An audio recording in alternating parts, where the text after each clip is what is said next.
Hello guys, চলে আসলাম আরো একটি নতুন এপিসোড নিয়ে। ভাই রে ভাই, আজকে কি খুশির দিন, কি আনন্দের দিন! দেখুন, সেদিন যে কষ্ট করে জায়গা জমি পরিষ্কার করে সুন্দর করে বেড করে যে গাছ লাগিয়েছিলাম, মানে বীজ লাগিয়েছিলাম, সেই বীজের সম্পূর্ণ বীজগুলো দেখুন ফুটে উঠেছে। কি সুন্দর মনোরম দৃশ্য!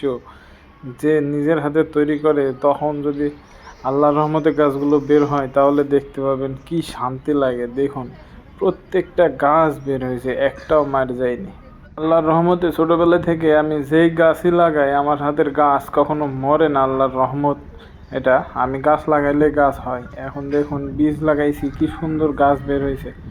দেখেই শান্তি লাগছে যে নিজের হাতে তৈরি করা, কষ্ট করে মাটি প্রস্তুত করে বীজ বপন করেছিলাম, সেই গাছ বের হয়েছে। দেখুন কি শান্তি লাগছে। দেখুন প্রত্যেকটা জায়গায়, দেখুন প্রত্যেকটা গাছ বের হয়েছে, একটাও মার নাই। এই ফল ফলানোর যে 3 মাসের চ্যালেঞ্জ নিয়েছিলাম, আসলে এই 3 মাসের প্রথম ধাপ উত্তীর্ণ হয়েছি। যেহেতু গাছগুলা বের হয়েছে সেহেতু আর কোনো কষ্ট নেই মনে। দেখুন এই গাছগুলা এখন যদি একটু সংরক্ষণ করা যায় সুন্দরভাবে, তাহলে দেখুন কি পরিমাণ ফসল পাওয়া যাবে এখান থেকে। দেখুন এই যে এই হালকা হালকা বের হয়েছে, কয়েকটা বীজের ধরন অনুযায়ী কেউ আগে বের হয়, কেউ পরে বের হয়। তাই দেখুন কিছু কিছু বীজ আছে, বীজের ওপরের খোসাটা মোটা, সেগুলো একটু পরে বের হয়। আর যে বীজের উপরের খোসাগুলো একটু পাতলা, সেটা আগে বের হয়। যেমন ধন্দুলের বীজ, যেটার উপরের খোসা অনেক পাতলা।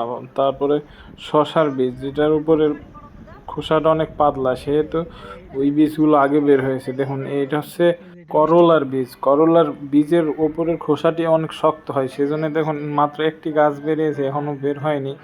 আশা করা যায় যে 2-3 দিনের ভিতরে এগুলো বের হয়ে যাবে। দেখুন যেদিন প্রথম দেখিয়েছিলাম এই গাছগুলোর অনেক নির্জীব ছিল, এখন গাছের যত্ন নেওয়া হয়েছে। দেখুন গাছে বেগুন হয়েছে, দেখুন কি সুন্দর একটা বেগুন। পরের গাছেও দেখুন আরেকটা বেগুন হয়েছে।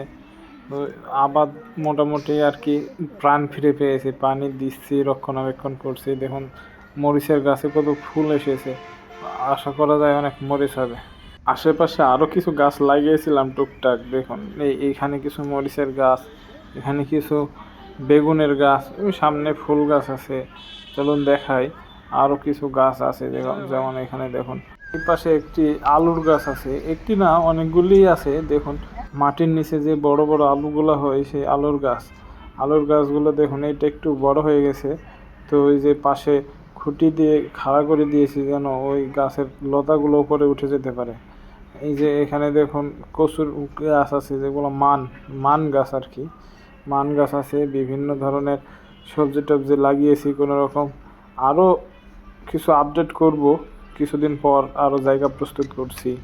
দেখুন এইগুলা যদি এইভাবে হালকা হালকা করে আমি কুপিয়ে দিই, তাহলে এর ভিতরে কোনো ঘাস জন্ম নিতে পারবে না বা কোনো পোকামাকড়ের আক্রমণ করবে না। এই যে হালকাভাবে কুপিয়ে দিচ্ছি, এখন এই কোপানোর পরে যদি পানি দিয়ে দিই, তাহলে পানি দেওয়ার একটু পরে যদি সার মানে বীজ দিই, তাহলে আর কোনো সমস্যা হবে না, কোনো পোকামাকড়ে আক্রমণ করবে না। যেমন সুন্দরভাবে হালকা হালকা করে কুপিয়ে দিচ্ছি।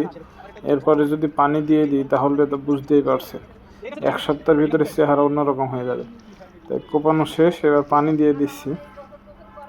পানি দিলে চারাগুলো সুন্দরভাবে দেখতে পাবেন। দেখুন কি সুন্দর প্রত্যেকটা চারা বের হয়েছে। এগুলো দেখলে আসলে মনের শান্তি বড় শান্তি, কথাই আছে না। খেয়াল রাখতে হবে যে এত বেশি পানি না দিই যে গোড়ায় পানি জমে যায়। গোড়ায় পানি জমলে, এখন নতুন কেবল গাছ বেরিয়েছে, এই গাছগুলো পচে যেতে পারে। সেই জন্য যতটুকু দরকার পরিমাণ মতো পানি দিতে হবে। তো আজকের ভিডিও এই পর্যন্তই। আমি শুধু এসেছিলাম জমিটি পরিদর্শন করতে, তো একটু পানি টানি দিয়ে গেলাম। দেখুন বেগুনের চারাগুলোতেও পানি দিচ্ছি। সবাই ভালো থাকবেন, পরবর্তী পার্ট নিয়ে আবার আসবো।